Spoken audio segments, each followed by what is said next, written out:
Avatar Meher Baba ki Jai. Hey. Welcome everyone for this wonderful humorous session and to share humor stories connected to beloved Baba. And as Baba words to effect has said that he can leave everything, but God cannot leave his humor. So with that, I will share this one of very poignant messages of Baba to start the session. I am very fond of having fun, but when I become serious, I remain serious. With me, it is so from eternity. On gaining realization, I gave up everything in eternity except my sense of humor. I have discoursed on this before. This is called the Avatar's Leela, game or play. In that discourse, I have also spoken about other matters such as Christ's crucifixion. I am being crucified every second, but my merry, cheerful nature helps me bear the untold suffering. While joking with me outwardly, have reverence for me in your heart. If you have no inner reverence, it is better you remain miles away from me. I am like fire. Fire dispels the cold and cooks your food. But if you try to play with it, it will burn you to ashes. If inwardly you feel that I am the avatar and the highest of the high, then your outward behavior will not affect that understanding. But if you have no inner understanding of the sort, then it is no use your expressing your love and reverence for me outwardly. Avatar Meher Baba Ki Jai. This extract is from Lord Meher, first US edition, volume 13 and 14. And it is page 4696. So, anybody would like to? Tina, welcome. Meher Kiran, Jai Baba. Jai Baba. Jai Baba. So, who would like to share some humor story? So, the story could be out of Baba's life, connected to Manli and Baba, or connected to the Manli while they were there with Baba, or otherwise. Or it could be a humorous story from your own life where Baba has played it up and left us in splits, even if everything was crumbling around us. So, I remember in the reading of Mera Meher, that they used to like to play tricks on Goher. And once, because she was very gullible, once Mani dressed up like a robber, and Goher got so scared that she was going to get a stick and hit her with it. And another time, then of course Mani revealed that she was Mani. Another time, they had Goher dress up like a baby wearing diapers, and Baba was shaking with laughter.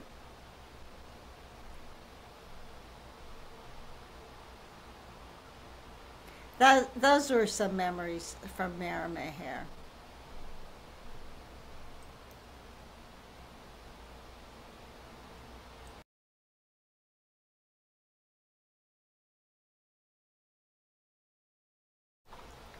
Roshni, I can't hear you. You're muted. Oh, yeah. sorry. I have a quote from Mark Twain. Yes, please. Mark Twain, he said, "You get into heaven by favor. If it went by merit, you would stay out and your dog would go in."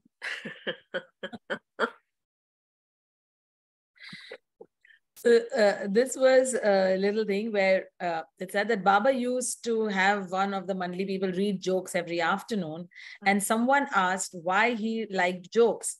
Baba replied, "Because the universe is God's biggest joke." And I think your song Leela says it all, Betty. And that's why I love it so much. I have many jokes from Will Rogers. Baba liked Will Rogers. Baba met Will Rogers, a comedian, I think it's from Oklahoma. Twice he met Will Rogers. He spent half an hour with Will Rogers at Pick Fair at the reception in Hollywood. He was a Hollywood type person. And he said, Baba invited him to India, and he said he would come, but he was killed in a plane crash soon after. And I'm just looking now for my jokes. I'll see if I can find them. Will Rogers. Sure. Yeah.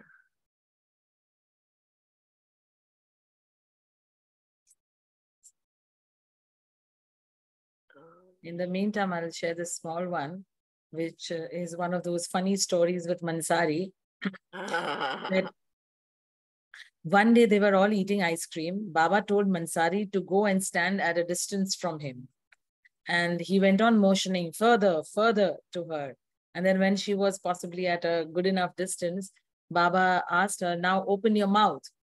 And then he took a spoonful of ice cream and flipped the ice cream right into Mansari's open mouth.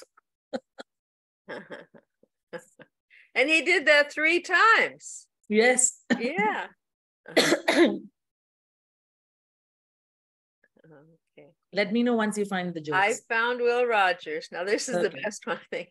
Will Rogers says, long ago, when men cursed and beat the ground with sticks, it was called witchcraft. Today, it's called golf.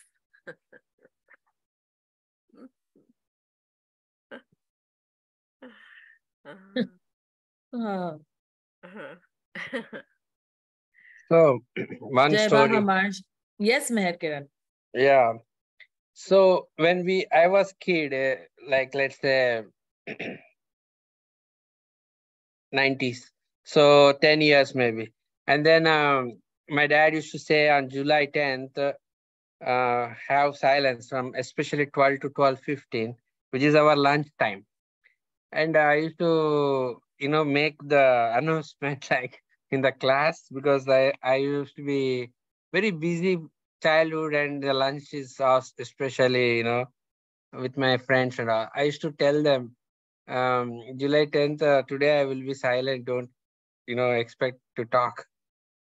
The humorous part, the moment 12 o'clock comes, everybody will sit around me and they want to see, show how you will be silent. And the whole time will pass laughing and chuckling. And I used to be, everybody remembers my name, and they remember that I will be silent one day in the year, and they all will have to see me being silent.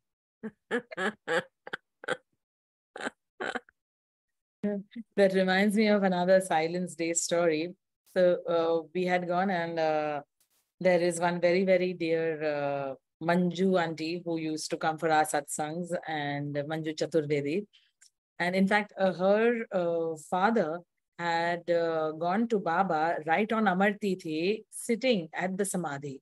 Oh my, really? And yes. So Manju auntie was with us, and I used to take these group of buses, a small bus we used to do all together and go for during the year once, twice or so. So Manju auntie had joined us for Silence Day.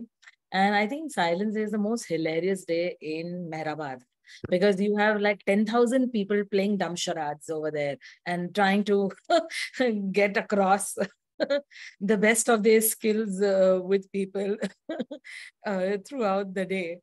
And so we finished at the Samadhi, and we came out, and then Manju auntie was frantically, looking out. So we asked her, like, what happened? And she showed her shoe, she showed the entire pile of shoes. And she said she couldn't find the shoes. Then say, oh dear, so we tried to find. So then we realized that she was holding, 2 shoes. So we said, you have the 2 shoes. She's saying, no.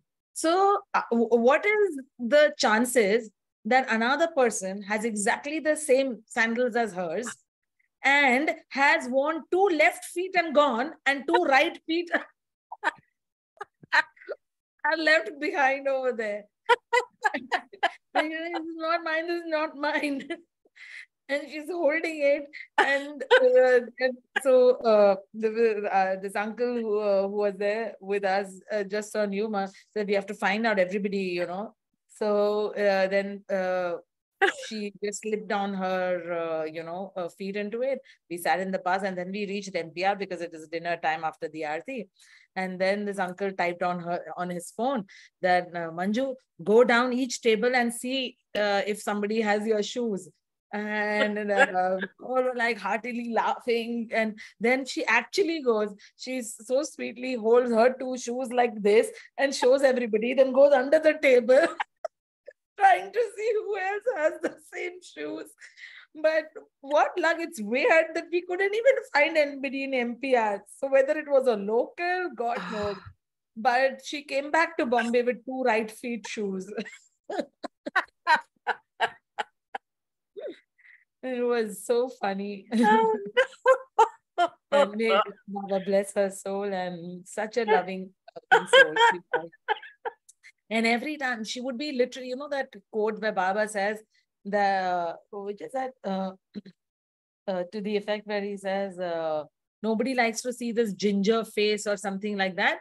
Be constantly cheerful. Face. Garlic face, yeah, something.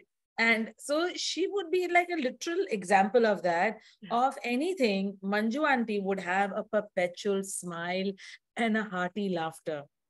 It would be like there. It's like a perfect fixture,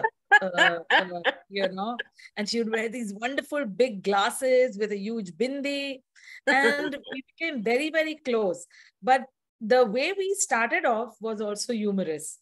So it was one of those Amar Tithis where I first time got Samadhi duty.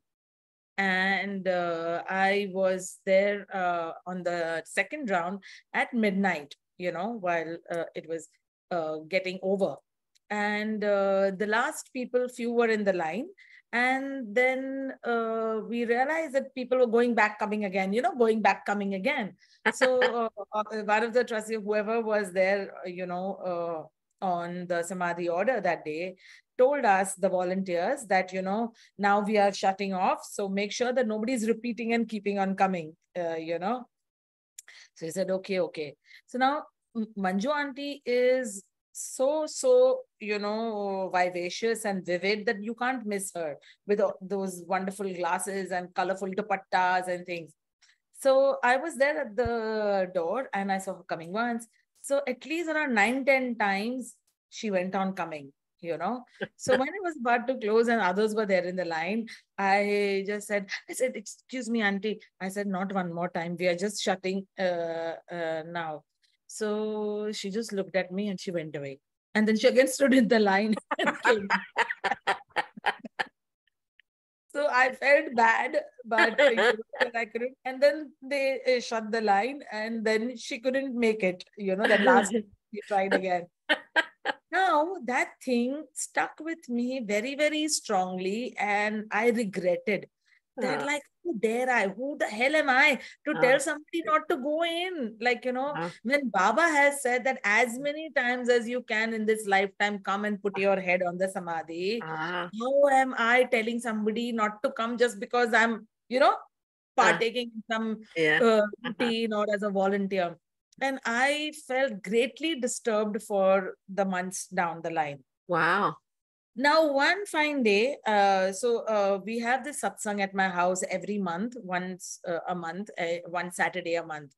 So there is another uncle who used to come, and our Bombay center would have a satsang like that, a gathering in the suburbs at his house as well, which is in Bandra Khar.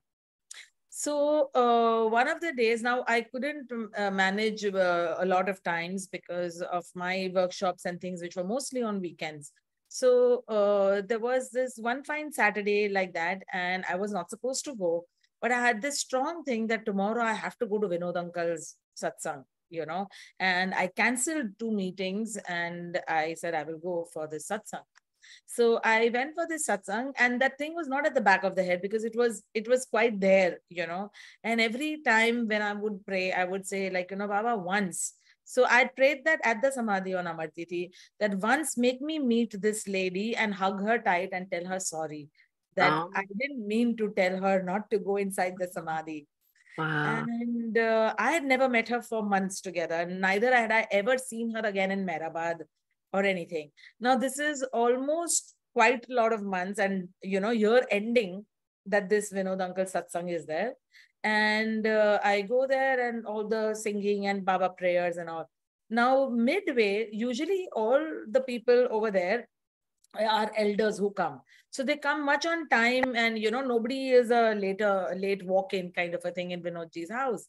So everybody, the usual suspects, all of us were there, and singing and rejoicing was going on.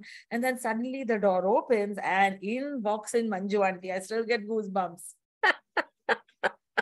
And I was like, oh, Baba, like, and she walked in, she sang, and when everything got over and we were having prasad and snacks and chai and everything, I went up to her and I wanted to talk to her. And just simultaneously, I see her walking towards me and coming towards me.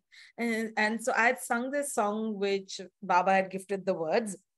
So she was coming towards me to tell me, Hare, what a beautiful song and stuff like that. And then I just looked at her. I couldn't say a word. And I said, you don't remember me. So he says, no, I don't remember you. Pehle mile in Hindi. She's asked, have we met before? I said, yes, we have met before, but I've met you several times after that because you are in my mind every day when I pray. I said, why? Like, first she now, so nice, so nice. Why? She's asking me. So I said, on Amar Tithi, like this, you came. They said, oh, I don't remember only, but I thought try. I'm the little child. So line finishes, I go back and stand. Again, I go back and stand. Because I want to keep meeting Baba. I don't even remember that anybody told me not to go. Then after some time, she comes back after eating snacks and says, now I remember 12 o'clock was happening. And she's telling me in Hindi. And you came and told me not to go and stand again in the line. But then I didn't listen and I went, and then Baba closed the line. I was like, yes, that's the time. Oh, that's so beautiful, Roshani. It was, and just that, it just showed so much of compassion from Baba that he held that, thing with me for so many months. Wow. And, ultimately kind of, surrendered to send Manju auntie to me. Okay, take her, like, meet her. And then we became very, very close. And she was like an integral part of our monthly satsangs. And till the time that she went, she suffered a lot in physical body, but she was still forever smiling and in praises of the Lord all the What time. a wonderful Such an story. example. Such an example for all of us and an inspiration. It says so much for you, Roshani, that was so important to you. That's wonderful. So grateful to Baba. That's a great story. And this is the same lady who came home with 2 right shoes. Yes. Oh, that's good. There was another funny incident with her only, that and it happened with another friend years back as well, same thing. So she used to travel only by bus, and she had never traveled by car to Mehrabad. So every time that we say, I'm going on my own. So I, again, it was Silence Day only when she accompanied, and after 1 or 2 years this was. And I said, this time you come with us in the car, Manju auntie, don't go in the bus, the local bus service to Ahmednagar. So she was very happy. Okay. I'll come with you in the car. Now, I didn't know that she had never traveled in the car till then. I thought she would have with some Baba lover at some point. So any which ways, so we were driving through, and then suddenly she opens up the window, and she's like how we go out of the window to play with the breeze. So she was like out with her head and just closing her eyes and taking the breeze on her face. So I just smile. I said, "You are enjoying, Manju auntie." I said, "Okay, after some time we'll shut it. Huh? AC is on." Karke. I just told her. She said, "Oh, how AC is on?" I was thinking, glass is up. How is breeze coming inside? And it is so cold. And so I said, yes, we have the AC on since long time. She said, oh, she's saying, sorry, sorry, I put the glass down. I didn't know because I've never traveled by car. And I felt I just felt such a squeeze in my heart that I just hugged her and, just hugged her tight. And she's like, what happened? What happened? I said, nothing. I said, you are such a pure soul. And I'm just so grateful that I know you in this life and you're there with us. He's saying, you are just like my mother, huh? Like, because I hugged her. So she's saying, you must be 25, 26, no? Gosh. I said, no. Oh gosh, did I say more? I said, no, are you mad? Much more that. And she was so profusely sorry for even calling me 25, 26 at that. And gosh, such wonderful, joyful time. I'm sorry. Anybody else has some lovely things to share? Oh, that's great. Meher Kiran, any other childhood story that you recollect? Marzipan is here, and Tina, I'm sure you would have some sweet stories. So did you find those jokes you're searching for, Betty? Betty, did you find the jokes? Yeah, I have a whole list of jokes. Oh, please. list of them. Yeah. Please. Let's see. And I found one list here, but let's see if we... Okay. All right. This is about growing older. The older we get, the fewer things seem worth waiting in line for. And here's another one.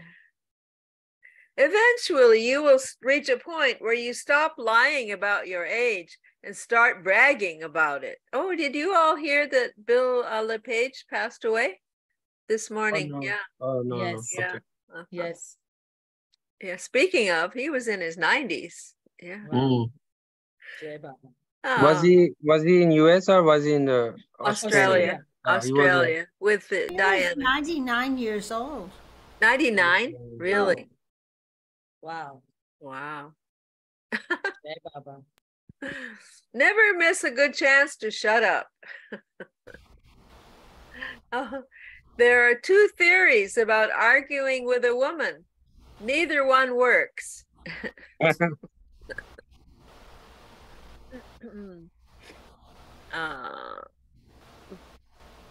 Actually, I was going to tell a story about Silence Day that I had. Where I worked, people got, like your school friends, people got used to it. They expected Silence Day to come. And luckily, it was at a place where, it was relaxed and people thought it was fun and funny. And so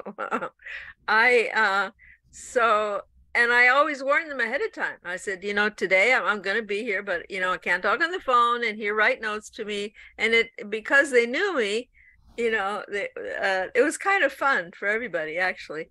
So I was in the art group and I came in and this one, there was a big sign over my group that said, Silence of the Betty. I don't know if you remember that awful movie, Silence of the Lambs, with really Cree wore that mask.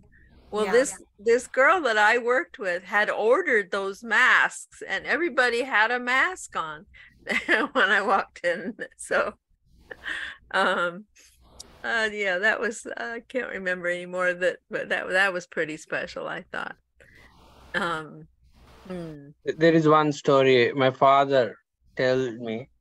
Like he's from a village in the 1950s too. Baba toured in those parts of the Andhra, and my father just like 1 year at the time, and he said, though there are like. He said as he grew up, he know that there is Mayor Baba picture in everybody's prayer room because they distributed this, and every village, every home has used to have it. And for them, Baba is somebody in the gods section, and he thought something like that. But he's fond of movies, so when he got up to teenage, he said he used to go to a theater and the movie house. Okay, and then. People will settle down and they would turn off the light and it get dark, right? And then when still the chit chat and noise is there before the movie starts, it seems that they played a slide of Baba like that. Keep silence, and they used to write that. And then my father used to see so many movies. He said every movie almost. He said many movies. He thought Baba is somebody who is a part of movie industry, or he's going to be somebody who is to make people silent. And that's how he said he got shocked when after marriage somebody was talking of him as a spiritual person. Of all the people, he said that person from a village is being talked as a spiritual person. That's drawed him. And then there's another story begins. But the funny part is they still have, maybe they may be playing Baba slide in theater to make it calm down like that. Betty, you're silent. We could do that now and say silence your phones in theaters. Right. So it's nothing to do with Silence Day. They just use Baba to keep everybody quiet. See, that's the see in the villages, it will be a different flavor for them. Baba, our chronology, our and they picture it for them like different. It will be very amusing how different and how together everything will get into. It was funny. Wow. Yes, Masha, Jai Baba. I just joined in and I don't exactly know what you're talking about. I think it's Okay. Silence Day, but I was just No, No. So Funny. it's a session on Baba's humor and stories or jokes. So from Baba's life, Mandli's life, or your own life where Baba has played up with his humor and you want to share. So Okay, thank you. much. Yes. Good to see you. I haven't seen you in a while. Yes. Where have you been hiding? Where have you been? I've been hiding in the, balls that he's been flinging my way. In the cosmos, right? Yeah. Yes. There was one funny story about, oh, I'm sorry. Were you done, Marcia? One funny story about Margaret. I guess she was a little messy and she was known for being messy, her room, her bed. So one day, when she was somewhere else, they went in and with Baba, I think too, and really messed her bed up, messed all moved stuff around, and then they all waited to see when she came in if she noticed that they had they had I think I should find a story. I think she laughed and she got it, but anyway. I'll read one other Mansari story. So this is about the book God Speaks. So Baba told Mansari to read God Speaks. She tried, but would fall asleep after a few sentences. Every morning he would ask her with a beaming smile, "Did you read it? How did you like it?" After a few days of this, she got fed up. She put the book on the floor and stepped over it. Next morning, when Baba asked if she read it, she said, "Yes, Baba, I went over it." Of course, Baba knew what she did. They had a good laugh, and he told her instead of reading it, to repeat his name that many times a day. By the time we met, this is from third party,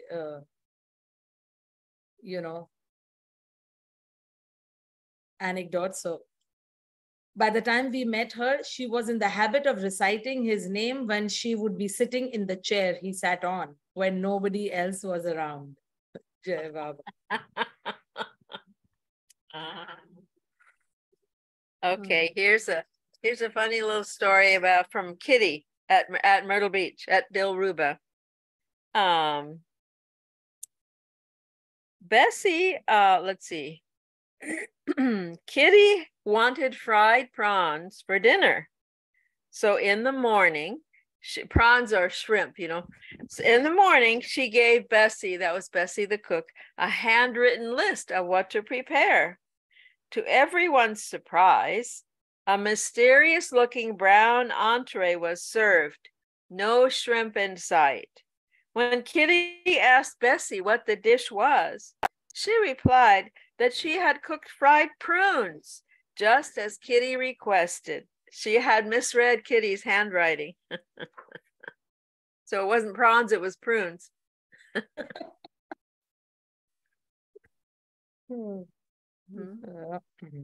I Did they eat it? I bet they ate it anyway. Yeah, what are you going to do? I'll read this one, which I did in the last session also, but it's one of my favorites. So I'll read it again. In addition, during the month of August 1922, Baba often remarked that Upasni Maharaj would come to the manzil and give darshan, and that the mandli should be prepared for his arrival, although he never did show up. For relaxation, Baba would go to Munshiji's house to play cards. Once while playing cards at Munshiji's, he quietly stole a card from Ramju, and as a result, his side won. In the middle of the next game, Ghani did likewise, but this time Ramju saw it. He complained to Baba, who rebuked Ghani for cheating. Ghani for some time bitterly thought, Meher himself pilfers cards and then rebukes me for doing the same. After a while longer, Baba stopped the game and told the men a true story about a perfect master. One day, a Sadguru went with some of his disciples to a city where he was known. He approached a candy shop and entering, put some sweets in his mouth. His disciples too mimicked him in this respect. He then visited a bakery and there also the same thing happened. He picked up some cookies and put them into his mouth, and his disciples did the same. Then he went to a blacksmith's shop where there were red hot pieces of iron in the furnace. The master picked up one of the pieces and ate it. His disciples stared at him. The Sadguru then said, now eat this too.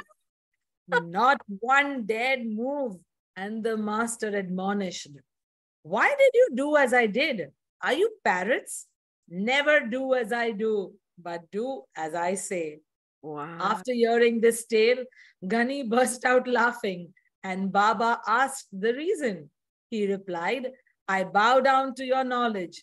You have answered my questions superbly. Jai Baba. Wow. And that's where I guess the birth of the quote, don't do as I do, do as I say. I just read that the other day. I'm going to go get a book. I think I have a book with some funny stories. If I can peel myself up off the couch. Sure. Tina, do you have any? Tina, unmute. I can't think of any right off the bat. Any blue bus things that you recollect? No, I don't know any blue bus stories. I just know stories from Mera Meher. And I remember Goher dressing like a baby, and they made her wear diapers and drink from a bottle. You know, your story about, coming to India and being so worried about being an actor, and, Anna Rosa told, that was kind of a funny story, Well, it's not that funny, but I could tell it if you want. Yeah, sure. Okay, Yes, well, sure. I was in the Society for Meher Baba, and I was just a very young girl. And Baba, Anna Rosa, I had heard about Baba in college in Pittsburgh. And so then I came to New York and I said, where should I go to find out more about Baba? And I was given the name of the Society for Avatar Meher Baba. So I didn't know. And I went there. And Anna Rosa, who was the head of the place, had a big problem with me being an actor. And she said everyone should have a 9-to-5 job. And she tried to convince me to become a file clerk. And she even got me a job as a file clerk, but I was fired the first day for messing up their files so badly. So she kept on me to go to India. And so I didn't want to go. I was terrified I'd be thrown in the Ganges and never heard from again. So finally she convinced me to go. She just kept harping away at it. And so I paid whatever the money was at the time. And I went to India. So when I got on the plane, I was seated next to Harold Rudd. And Anna Rosa was on one side, I was in the middle, Harold Rudd was on the other side. And he leaned over to Anna Rosa and he whispered, "I'm leaving Virginia. This is my new girlfriend." I never met the man. So she made me change seats immediately. And then in the Paris airport, she got this large gallon of whiskey to bring to the Mandalay, because she said they were big drinkers. So she had me hold it, and I dropped it, and it went crashing to the floor, and I got a whiskey bath. And so she was furious about that. And so she said I was just a total loser and whatever she said. And anyway, she criticized me for dropping her gallon jug of whiskey. So when we got to India, we got to Bombay, and we were taken to this hotel, and I remember having fried goat burgers, which were not to my liking. And I remember that Anna Rosa harangued us all the way to Pune. Don't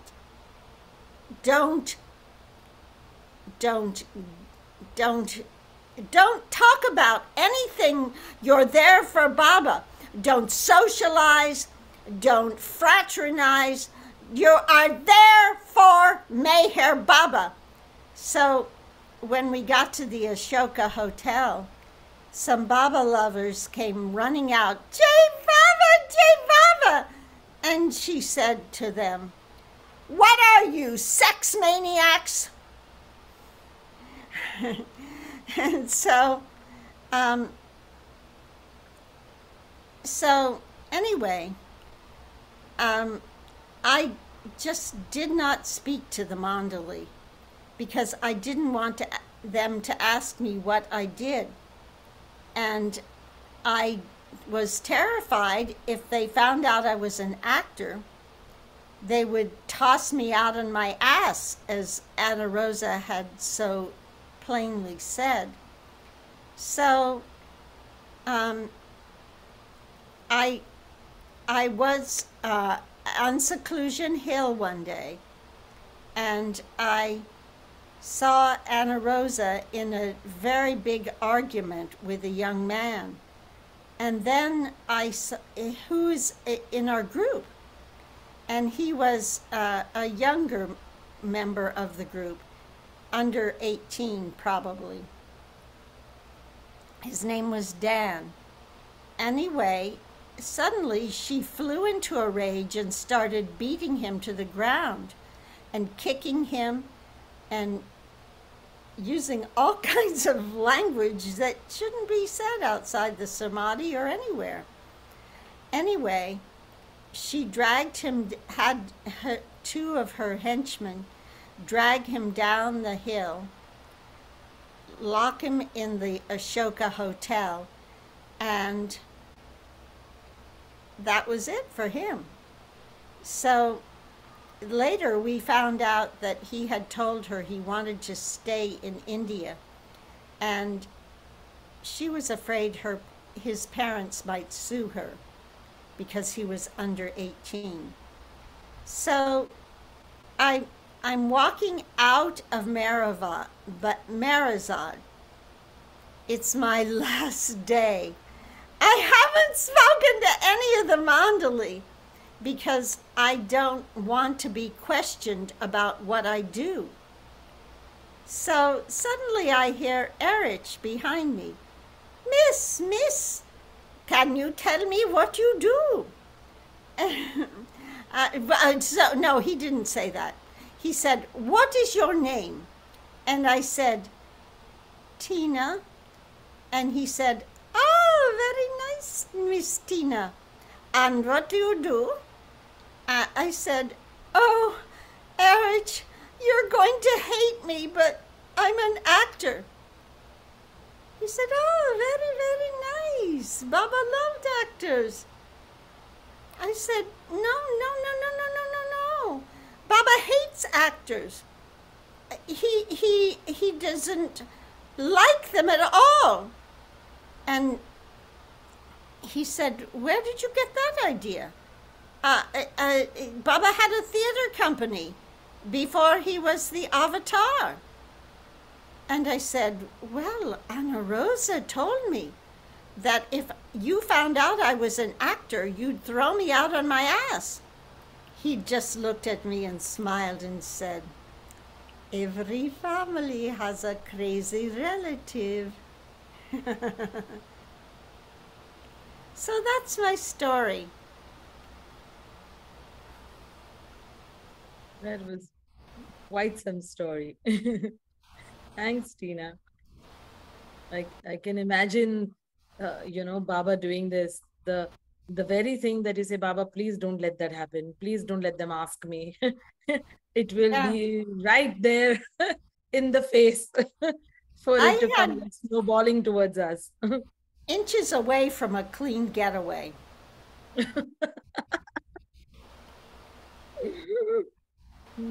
That's Baba. Were Jai you, Baba Diyan. were you tremendously relieved, Tina, to hear that from him? Yes, and later I went back to the U.S. and resigned from the society. And Anna Rosa started calling my house in the middle of the night. No. And I had a roommate, and she always answered the phone because it was right by her bed. And she finally said to Anna Rosa, I know your name, I know where you live, I'm sending the police to your house. And that's when it stopped. Wow. Oh my goodness. Saga. Yeah. Yeah, it was. Betty, any more jokes at your end? Oh, I got a big list. Let's see. Never slap a man who's chewing tobacco. Let's see. There are three kinds of men. Ones that learn by reading, A few who learn by observation, and the rest of them have to pee on the electric fence to find out for themselves. I just wanted to say that, you know, I never met Harold Rudd. And for him to say that I was his fiance and he was leaving Virginia for me, it was just outrageous. He was quite a character, wasn't he? He was. I bet there's some funny stories about him. Well, yes, I do remember Raphael telling me that once he was at a drive-in movie theater with his father, and Harold went around scaring all the people by growling at them, and acting like a gorilla. At the drive-in movies? Yes. Oh, dear. And he used to have these birthday parties because his birthday was the same day as Baba's. And he would launch into these songs very off key, very off key. But the spirit was willing. He gave it his all. I heard that Baba had said to Virginia that she could divorce him if she wanted to, and she decided not to. Yeah. To stick it out. Yeah, I know that Baba had said that Harold should be a waiter at this particular restaurant and that he should wait for Baba to tell him when to leave. But Baba never told him.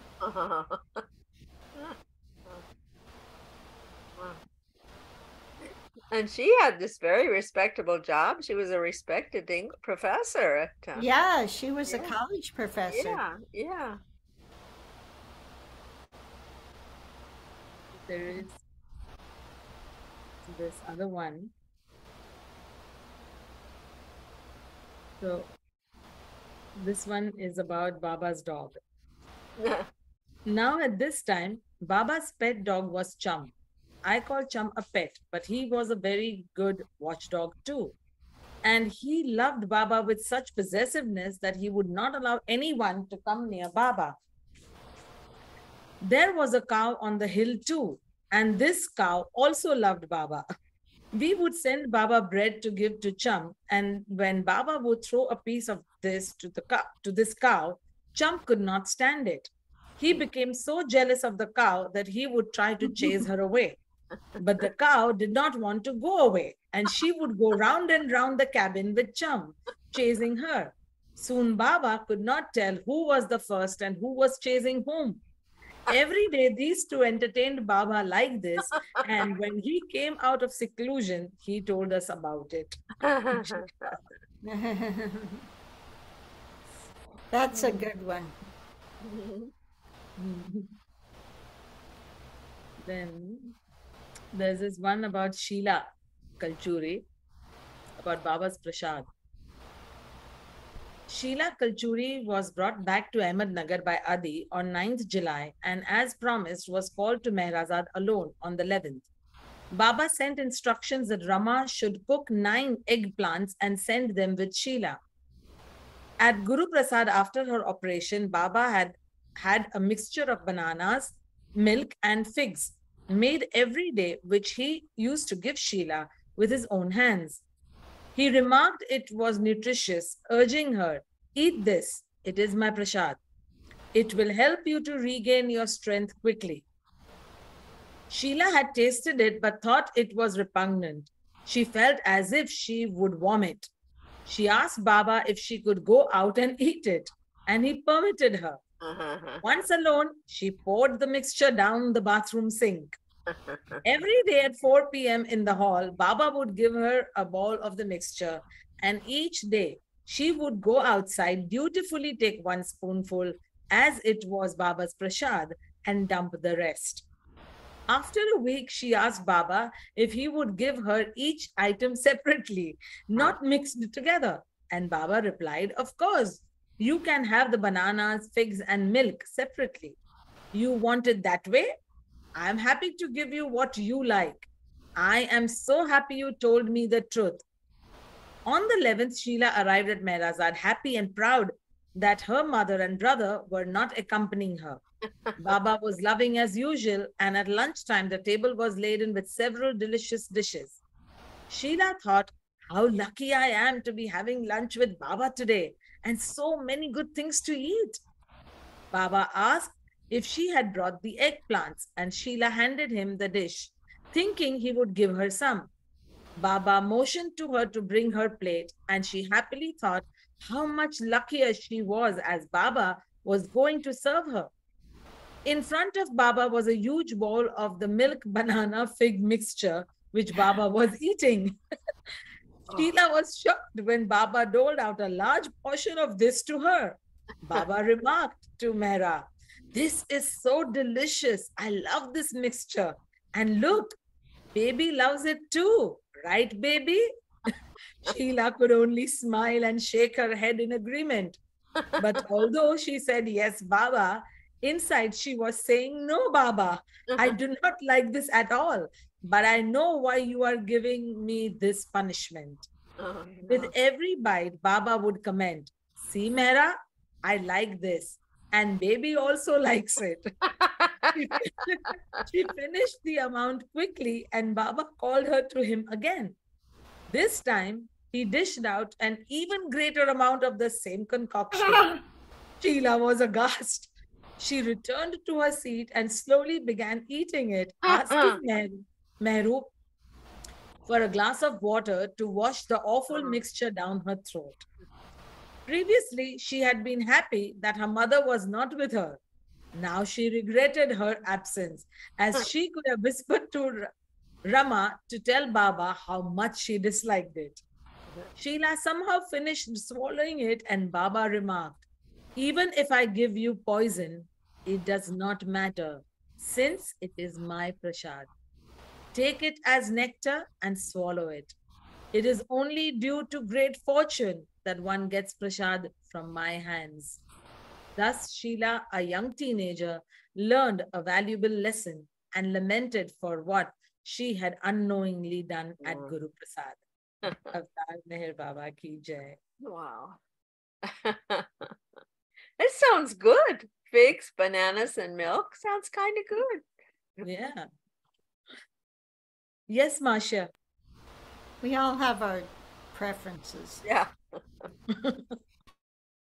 I read a poem the other day and I found it. It's in the book Letters of Love for Meher Baba, the ancient one. And it's page 198. So these are different letters that they were writing between Mani and Elizabeth and Charles. So this is the poem, February 9th, 1962. I am Puff, a bit of fluff from the garment of his love. With his breath I was born on a journey forlorn, till I landed at last like a happy, happy dove.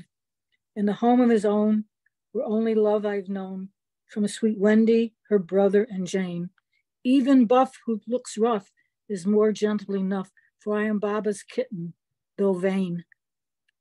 Jane, dearest sister, Mira and I send you a big hug today, a special day, being the Guju Arte birthday of our common, uncommon beloved, and a shower of love to his own Wendy, Charles, John, Buff, Puff Kitten. Your letter of 21 January received made us happy. You are very close. That's from Mani. Nice. Lots of Thank you, letters in this Masha. book. Yeah. I was hoping to find a funny story that's short. Okay.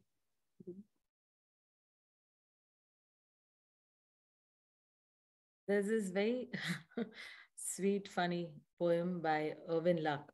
All is well in hell.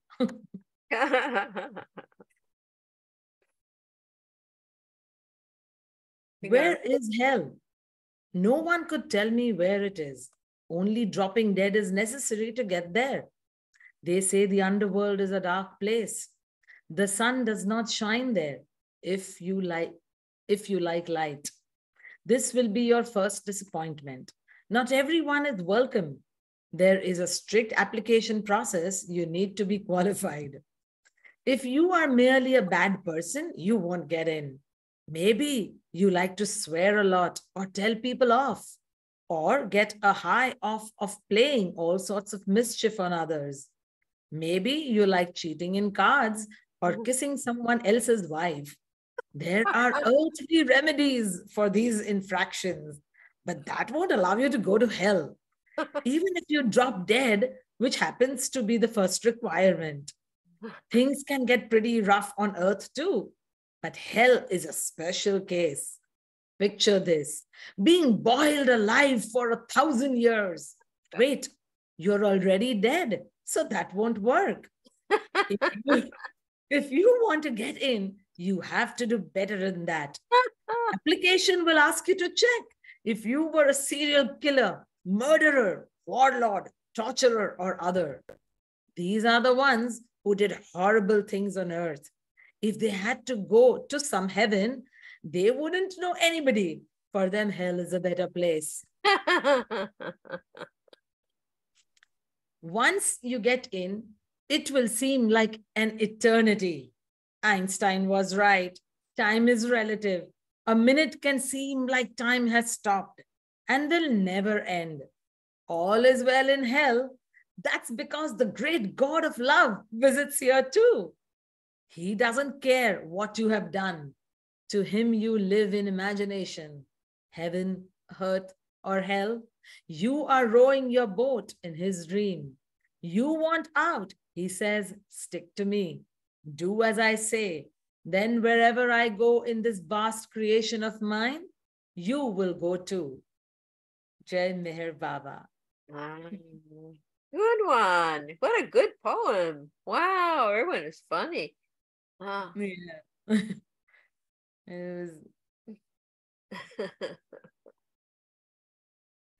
It was such a humorous solace that, okay, you're not that bad. Right. You need to really do something to Right. Which book is that? Because I was going to buy a book and they said there's two, and I don't know. Can't get to. I'm overloaded with books. This was from this is Irvin Sen's Mails. In that this poem was there. And what's the title again? All is well in hell. Oh, okay, that sounds good. Right? It does sound good. I've heard him speak in person a few times. He's really funny. Yes. At the center. Yeah. Yes, he is. He's such a joyful. He is like this. Cuddly little kid. Teddy bear. He's like a little kid, a grown-up little kid. Yeah. Yeah. It reminds me of an old Indian joke on heaven and hell, that once, they are there at the gate and they are asked that, okay, these two are the doors, but you have done, little okay things, but you've done a lot of bad too. So you're given a choice. You can either decide to go here or you can decide to go here. So they say, oh, can we have a trial period to see what's going on? And then we can decide. They say, okay, sure. So then they have a tour and they are taken into one space. And there are all these apsaras. Apsaras are these, heavenly dancers in the Indian mythology. So they see these Indian apsaras dancing. And then there is, some very bad politician who is eating grapes through the hands of a beautiful dancer. And then there is this gold and humorous things, are put around. And then they come out and then say, oh, we must try and bribe this person to go into heaven. So then they go into the next one. And there's a lot of labor and there's a lot of work. Somebody's writing, somebody's helping someone. And they're saying, this sure is hell. We don't want to go here. But because we have done a lot of bad, we might be sent here. So please be ready to bribe the gatekeeper. Yeah. So they both come out. And then the gatekeeper says, so have you decided? I say, yes, of course we have decided. So I say, okay, we want to go over here. Saying, are you sure? Saying, yes, we want to go over here. So for the few good things that we have done, please allow us and let us go in over here. So the gatekeeper says, of course, sure, we will abide by whatever you say. Say, oh, we don't even have to bribe him, and they're damn happy, and they go in. And as they go in, the gates close, and then there's this tunnel, and then they come out into the open after passing that place where they were. And as they come out into that open, huge space, they see that people are tied with chains and people are whipping them, and a whole lot of shit is going on over there. And saying, oh my God, like, what is this? By mistake, did we come through the wrong door? And they're trying to run around, and they see no escape. And then they are caught and they are bound in chains. And while they both are being bound in chains by the people over there, they're saying, this is really the wrong place. I think we had to go into the other door and we came in this door. Please get us out. And saying, no, you are in the right door. You asked for this. And saying, no, but it wasn't like this. I say, why? What did you see when you came in for the tour? I say, we saw these apsaras dancing and some bad politician eating grapes with the hands of a lovely woman. I said, oh, so you were touring our marketing department.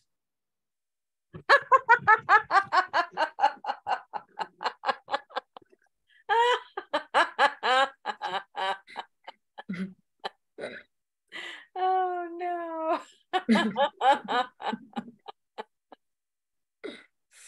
Would anyone like to hear my rap? Yeah. Of course. Perfect place for it. Yeah. Okay. Let's see. Let me pin myself. Yeah. Can you spotlight her? Or well, yeah.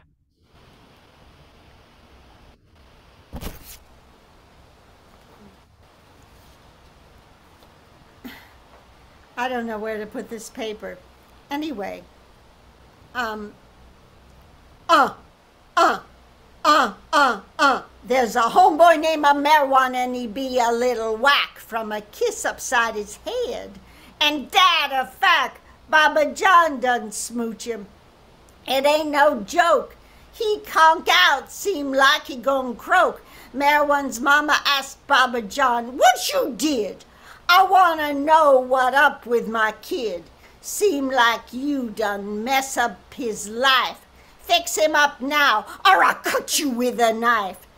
Baba John say, chill, I know he seem whack, but he on the plains, and I got his black.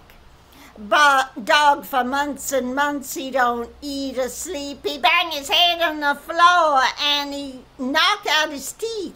Then he meets some perfect masters, and they open his eyes. They say, Mel won't get your freak on you, the highest of the high. He take the name of Meher Baba, mean compassionate pappy. Tell all his lovers, don't worry, be happy.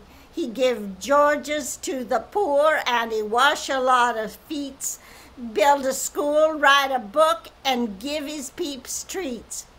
One day he tell his homie, chill now, don't freak, but after tomorrow I ain't gonna speak. He writes some stuff on a board, and he just wave his hands. But Puff Daddy Erich, he understands. My Baba meet a gal named Mara. He tell her, you my Radha. He find a loody named Mohammed, who always call him Dada. Then comes Snoop Doggy Adi, Goher and Mani, Meru, Pendu, Rano and Nani. He work 'em and he teach 'em and he fill 'em with love. And those homies, they just give their old lives the shove. They like hanging loose in that Marazad hood. His lovers come for Darshan and he make 'em feel good. One day he tell his homies, it's the new life, beg for Georges. And they say, that cool, 'cause he just so gorgeous. He go to the West and meet some movie stars. Later on in Oklahoma, Baba crack up his car. He get a place in Myrtle Beach from Elizabeth's dad, only $25 a night for a pad. Baba crash his car again and break up some bones. What up with this dude? He be accident prone. He get old, so tired and weak. One thing same, he still don't speak. One day he check out, and his peeps be so sad.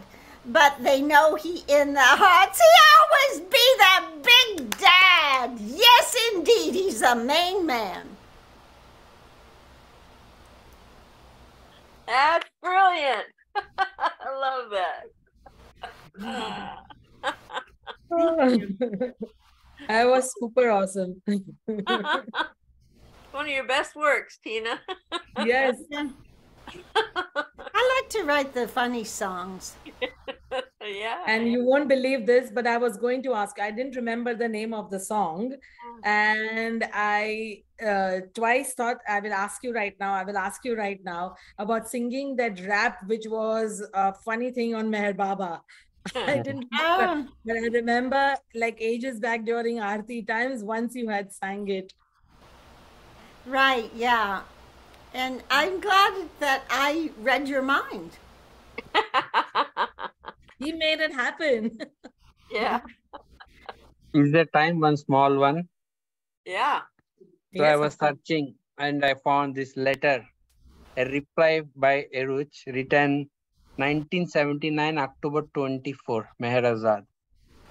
And his reply is, "My dear brother, upon thousands of letters that I have received in the past 50 years, your letter was the only one that delighted my heart to read, as it gave me such relief to find your deep love for me and your great concern for my time, my health, my eyesight, and my preoccupations.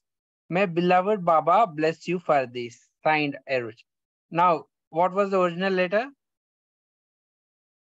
The above is Eruch's reply to a letter that had nothing but the sender's address, the salutation, "Dear brother," a complete blank page with Jai Baba to all and a signature at the bottom.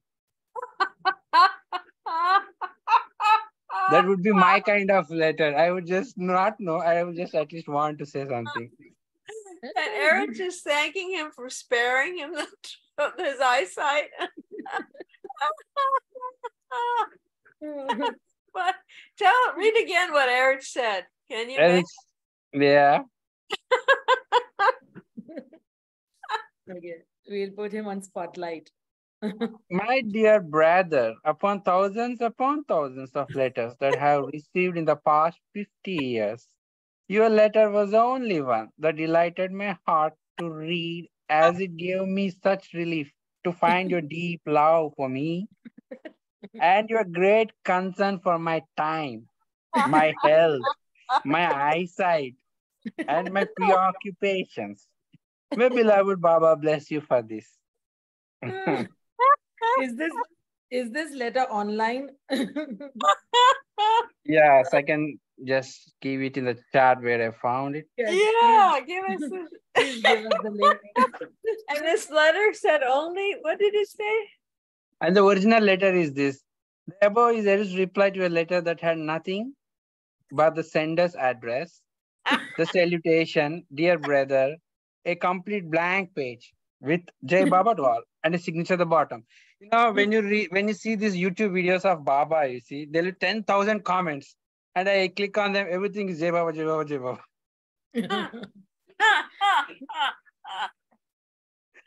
In fact, so many times in the group, earlier, we needed, yes, it's good to keep repeating the name, but in the group, what used to happen that, messages would get lost because there would be one message, then about 55 Jai Babas, and then you wouldn't know what to read, kind of a thing. So earlier is too many, and then, the good morning Jai Babas that come in. This and Baba has said to repeat the name. So why shouldn't we try one nice, lovely thing that whenever we come into the group on WhatsApp and read the lovely message, let's say Jai Baba in our mind and heart and see Baba in there and, get along and maybe share another message that you may have or wait for somebody else to post kind of a thing. So but it is also remarkable that one story is there where people had so many questions, and from Hamirpur, he's the hefty person, him, Pukar. Pukar was asked to collect letters from people. And it seems that evening Baba was almost done with the program at 6 p.m. and everybody is getting dispersed. And then they had last program is to address all the questions asked by people, which Pukar is supposed to collect. And then Pukar is telling, it's almost time and I'm still getting these letters. There's no way I can do anything. And he wanted to stop this. And Baba said, you think you want to stop what my program is? You do what I say. And then he collects the letters and he puts near Baba and he wants now to see how Baba will address. And then what happened is Baba asked, if your question is answered, take away your letter and just leave the one which is not answered yet. And people would come to Bukar and say, give me back my letter because they said their question is answered. Oh, wow. So what would you even ask? Because it will be answered before you write, right? So the thing is like that. Even the emptiness may be actually already something full. Wow. But that letter becomes a treasure then you can keep because Baba told them to take it back. This story, I think, also is a humorous thing, but I told it in a hurry. One thing in my life is I still can't forget with my employee. He's like American, very brainy, and I am in Chicago. And I was talking of Meher Baba and first time to him, and he in his room, and he has so much big room, and he's opened his phone. For him, the idea is some spiritual saint, so there must be some musician connected. I was in the mind, like he's thinking Beatles and Ravi Shankar, I think, somebody like that were together, Beatles and some yogic guru. And then I said, no, now it is going different direction. But suddenly he said, oh, this is a guy Pete Townsend follows. This is the guy. I didn't know who Townsend is there. But then it somehow got, connected. And then I could read about him. I did not believe that Pete Townsend is such a big follower. And then I didn't even know if he's really a big name at that time. So whatsoever happened, both of us were like coming out with that conversation, remembering it forever now. This is your boss? He was my boss in my previous company. And it's so interesting. People connect unknown to me, however way, and still we find amusing at the end. Yeah. I had this a few years back. I had to change my residence because we are on rents every 4 years or so. We need to look out. And we were scouting places. So one of the places that I was trying to finalize, over there, the society said that we don't want single women, So I was like, what nonsense is that kind of a thing? So where single women should live on the footpaths or where? If every society says we don't want single women, and like who the hell is a society to pressure me to just to get married to stay in your society? So it was like I had these altercations with them and so on. And then, no, we cannot change. I said, but all societies interview the tenant, and if at all that you see him the party kind or noisy kind or somebody who will kind of, give trouble to the neighbors, then it's a different matter. But you can't just say blankets, single women not allowed. So I wrote this big letter and I said, I'm going to complain to the government department of housing societies that this rule and such discrimination is there. So I wrote the letter, and then through another lady, through our organization of working, through our NGO with several people, one of the ladies put me on to the housing board head. So I was supposed to meet him. And of course, you can't just get an appointment from him. So any which way, I had just a few days to finalize my rental place. And I was like, I said, oh, Baba, now I have to meet this person, So any which ways, I sent him a message because that lady said you send him on Monday, so and so time by afternoon, you send him the message that you want an appointment and give my reference. I said, okay, fine. So I did that. And for the next 2-3 days, there was no response or anything. I didn't even, know whether he saw my message, not seen. So any which ways, I kind of left it, and I had 2-3 days more left to tell my landlord of when we are getting out. And one fine day at like 10:30 in the night, I get this message and it says, "You are a Meher Baba follower?" So I see, and it is his message. So I said, "Yes, sir." Like, why? Kind of thing. And he says, "Okay, we'll talk. Come tomorrow at 2 p.m." And I go, and apparently he and his family are Baba lovers through his wife. And they have been coming to Mehrabad for the last 35 years. Oh my almost. gosh. Oh my So our gosh. wife's family. And he is married for last 20 years or so. And that's how he's become. And at least once in 2 months or so, they do visit. Though they don't much stay at MPR, they stay at a hotel, or they have a place as well in Ahmednagar. So they stay over there at times. So it's just so bizarre, how he does things out of the blue. So, like, how did you ask him? So my DP had a picture of our satsang. So we usually at the end of the satsang take this selfie with Baba's photograph behind us. So it was a group picture with Baba's frame behind, the Samadhi frame behind me. And that's how he ended up asking. And another funny thing once was while going to Mehrabad, and there was this huge, traffic supposedly, where they had said that there is a jam out there. And I said, "Baba, please, no jam," and we had left late at that time. And MPR was that time very strict, but some 5 o'clock, you had to reach there and so on in the evening, like last timing and stuff. So we were going on, and as we were just saying, as a hope Baba, the Khandala thing is clear by the time we reach there and all of that. So my friends who were there in the car, they praying. I said, yes, Baba will help us. Don't worry. He lands up anywhere, forget traffic, this, that. Baba can land up anywhere and do what he wants, kind of a thing. And just as I say this, we just we are on the road. So just while talking, and we look in front, and 3 of us eyes are together simultaneously looking through the windscreen. And there is a tempo. So there is this tempo which comes from the left, overtakes and gets in front of us. And on the Indian trucks and tempos in the behind, somehow I still don't know why it is written. It's written horn, okay, please.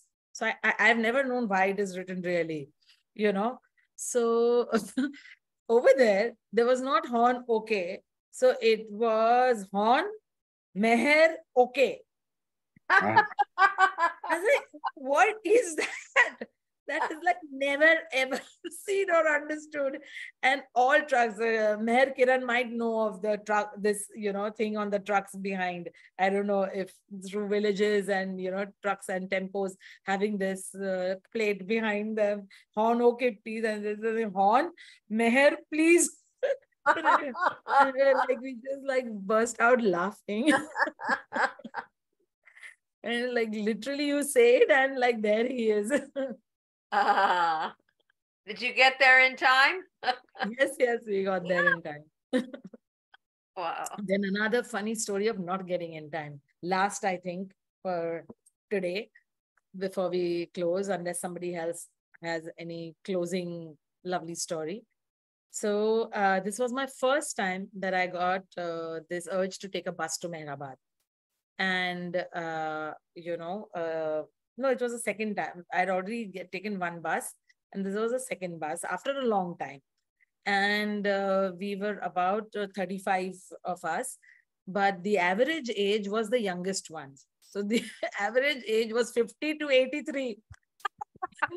The rest of us were very few.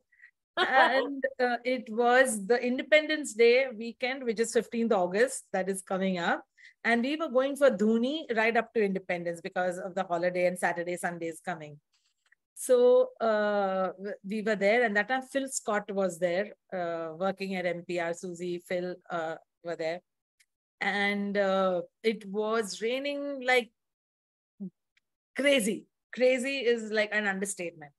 So any which ways, we were at the outskirts of Mumbai, and there the bus stops. where we had got down at McDonald's. And the bus guy is trying, and it's not happening. So we told him that, no, listen, please call another bus. Then we will hang around at McDonald's and then we will go in the new bus. And he says, no, this is just something minor and it'll happen and da-da-da. After about 20 minutes, the bus starts. And though I was really wanting to wait there, everybody's saying, let's just go. It started now. Let's leave it. So we get along. And then on the expressway, just, before the second toll, which is there, and the rains are completely horrendous already. And we land over there and the bus stops. Now, again, this guy is doing things and stuff like that.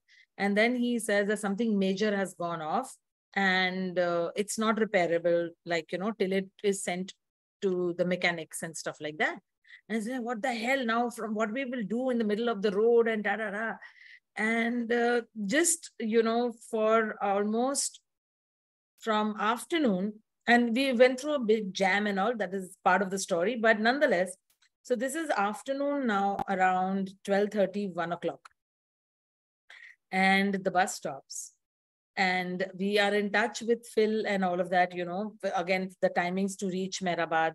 So we are coming, we are stalled. Now the bus is not working and we don't know what to do. And Independence Day, that weekend, all schools and colleges and lots of people have these picnics and trips outside and stuff.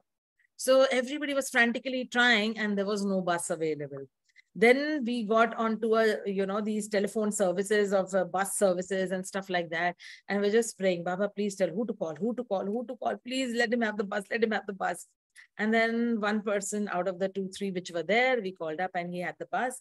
And he says, okay, it might take about 4 or 5 hours for it to reach. But, there is a big jam at, the Khandala way at the ghat, so it might take 6 hours or 7 hours also. And saying, what the heck, 7 hours? No, it cannot take, please. And any which ways, we finalized the bus with him and we stayed in the bus. We were actually crossing the expressway. Now, the strategic point where he shut the bus off was opposite a petrol pump, which had the toilets, which had restaurants to sit and eat. And it was like, we couldn't have asked for that kind of thing. And with the oldest people and expressway, you can't stop the cars, you can't cross on expressway. And we actually crossed the road and brought like big, plates filled with small teacups for old people to drink and stuff like that. And we stopped traffic on expressway to cross the road. And it was like bizarre. And every 1 hour, I was keeping on talking to Phil and saying, the bus is not yet arrived. The bus is not arrived. Please, don't strand us. Please let us enter, even if we come late. And then it was like evening. And it's 8 o'clock in the evening and we are still there. And it was like 8:30, our bus reaches over there, 8:30 in the night. We were on the road from 5 o'clock in the morning till 8:30 with all these oldies. But the best part, the humorous and the loving part of this compassionate one up there was that nobody complained even a tiny wee bit. Nobody was tired, and we were singing songs and we were reading discourses, and we were playing this game called Antakshari, where we sing Hindi film songs and all, and we tried to put in Baba bhajans also into that, and everybody was like, and then this old auntie says, this is all because of me. I said, why? What did you do? The bus stopped. Like, what has that got to do?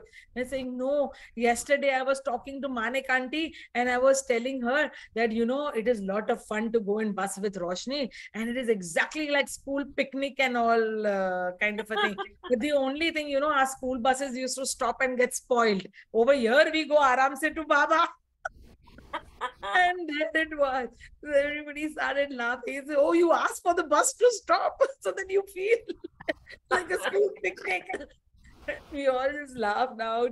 And then we, in the history of Mehrabad times, we are the only group who was allowed to enter MPR at 12 o'clock midnight. Wow. And Phil Scott came all the way from his house to register us, and of course permissions were taken by him, and request, because we had a lot of old people that became our surplus for consideration, possibly. And then he was like, please come very, very quietly, absolutely no sound and stuff like that. And we were, please don't make a sound, everybody, please be quiet. And everybody, promise, we'll be quiet, and da da da. And then after all those long hours of, almost 18, 19 hours of being on the road with those rains, everybody reached MPR, and Phil is there in the reception area. And then everybody, Mikey, where's my name? I told you not to make noise. It was hilarious. Oh God. It was like, it's etched in everybody's mind. And this is like the biggest episode of our bus trip that still stays, and we discuss, and we have the hearty laugh of all the madness that we did for those 18 hours on the road. You even stopped traffic on the freeway. Yes, we stopped traffic, and people were abusing. So we had this one, he's no more. There's a tall and, big built Irani uncle who was there. And then he would go on the express like, hey, stop, ruk jao. And then we would be holding hands and crossing the road and going on the other side. And there's this restaurant called Kamat's. So we said, you see, our bus is on that side. We need, about 15 chai and X coffees. So there are two guys in this, eating plates, the thalis, they're putting those cups, and then we are crossing the road to take the tea to the other side. Oh, and you had to go into the restrooms too. Wow. Yes, that's amazing. But, and then you won't believe that the time that the bus stopped, from 100 intensity of the rain, we were at 2 and 3 point of drizzles. Oh. It did not rain till we reached Mehrabad. And so we could, stretch our legs, come out of the bus, sit on the parapet on the side, and take a little walk up and down the bus side. And it was like, how Baba does it is just unfathomable. It's just like, it's like we couldn't ask for more, Wow. So it told me deep within that, and that was my early first years with Baba, that even when there are challenges or he puts us through challenges, he is holding us tight. This entire concept of Baba is hold me tight, hold me, hold on to my sadra, hold on to my daman. I always had this, that, it is actually you who are holding us, because we have no capacity to hold you or the daman, because it's so easy to slip out. But because you hold us in your love, that we can stick around. So, Wow. And that I still believe. Wow. Boy. So Avatar Meher Baba ki jai. Okay, so we will call for a close with this humorous. I would like to sing a song. Oh, please. Let's leave on a high note. This is my rewrite of The Lonely Goatherd. Oh, that's good too. Yeah.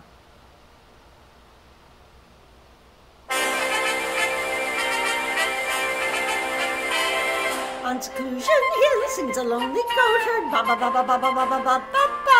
Loud was the voice of the lonely goatherd. Ba ba ba ba ba ba ba ba ba. In Mehrabad that was quite remote, ba ba ba ba ba ba ba ba ba ba ba. Lusty and loud from the goatherd's throat, ba ba ba ba ba ba ba ba ba. Ba ba ba ba ba ba ba ba ba ba ba ba ba ba ba ba ba ba ba ba. A girl sang prayers at her love jolted, ba ba ba ba ba ba ba ba ba ba ba. Man on the road with a load to tote, ba ba ba ba ba ba ba ba ba. Money telling an anecdote, ba ba ba ba ba ba ba ba ba ba ba. Must to war 12 overcoated, ba ba ba ba ba ba ba ba ba. Ba ba ba ba ba ba ba ba ba ba ba ba ba ba ba ba. Heather looking for a baba quoted, ba ba ba ba ba ba ba ba ba ba ba. Mara mending her petticoated, ba ba ba ba ba ba ba ba ba. She yodeled back to the lonely goatherd, ba ba ba ba ba ba ba ba ba ba ba. He and back, yes I'm a devoted, Baba Baba Baba Baba Baba Baba Baba Baba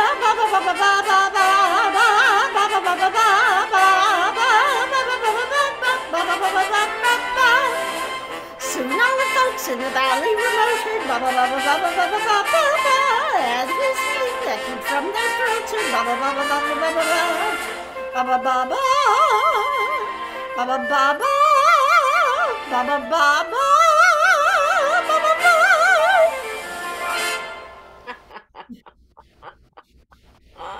Jai Baba. Jai Meher Baba. Betty, so with Baba's humor being his Leela, we cannot end this without hearing Leela from you. Come on. Oh, Leela? I was going to go to Always Wrong. That's a good one too. Yeah, whichever. Okay, whichever one you feel like. Okay, I got Always Wrong right here. Okay. Yeah, sure. Always wrong, always wrong. From the get-go to the late show, every day and all night long. Always wrong, I'm always wrong. Every breath and every brain wave, every note of my little song. Always wrong, always wrong. Almost, but not quite, always seems to be my plight. It's kind of hard to be finite, but I'm yours, so I'm all right. Always wrong, always wrong. From the get-go to the late show, every day and all night long. Always wrong, I'm always wrong. Every breath and every brain wave, every note of my little song. Always wrong, I'm always wrong. I always do my best, never fail to make a mess. You put the burden on your chest and never love me any less. Always wrong, always wrong. From the get-go to the late show, every day and all night long. I'm always wrong, I'm always wrong. Lord, I wonder where your bliss went on the day you made myself. Though it's nice that I'm consistent, I wish it was something else. Always wrong, always wrong. From the get-go to the late show, every day and all night long. Always wrong, I'm always wrong. Every breath and every brain wave, every note of my little song. Always wrong, I'm always wrong. This is by Mark Riney. Great. So let us all unmute and say Avtar Meher Baba Ki Jai 3 times and close this joyful evening. Thank you, Baba, and thank you, all of you, for so much of fun, rejoicing, and the lovely songs, Tina and Betty. Thank you so much. Thank you. Avtar Meher Baba Baba Ki ki Jai. jai. Avatar Meher Baba ki jai. Jai. Avatar Avatar Meher Meher Baba Baba Ki Ki Jai. Jai. Oh, thank you, Roshani. That was fun. This was fun. I love those stories. The bus and that letter from Mayor Kiran, that was great. And Yes. and your rap, Tina, that's 1 in a million. Thanks, Betty. Yes, absolutely. Would love to have the lyrics, Tina, if you don't mind. Oh, If yeah, could you mail can do me. it at the Bombay Center. Ah, What is your email? should I write it in the chat or should I give it to you? Just give it to me. Okay. It's MEHER Mm-hmm. OSH Mm-hmm. ANI Uh-huh. 33 Mm-hmm. @gmail.com. Okay. Mine is Meher's friend at Gmail. Lovely. Okay. Meher Roshni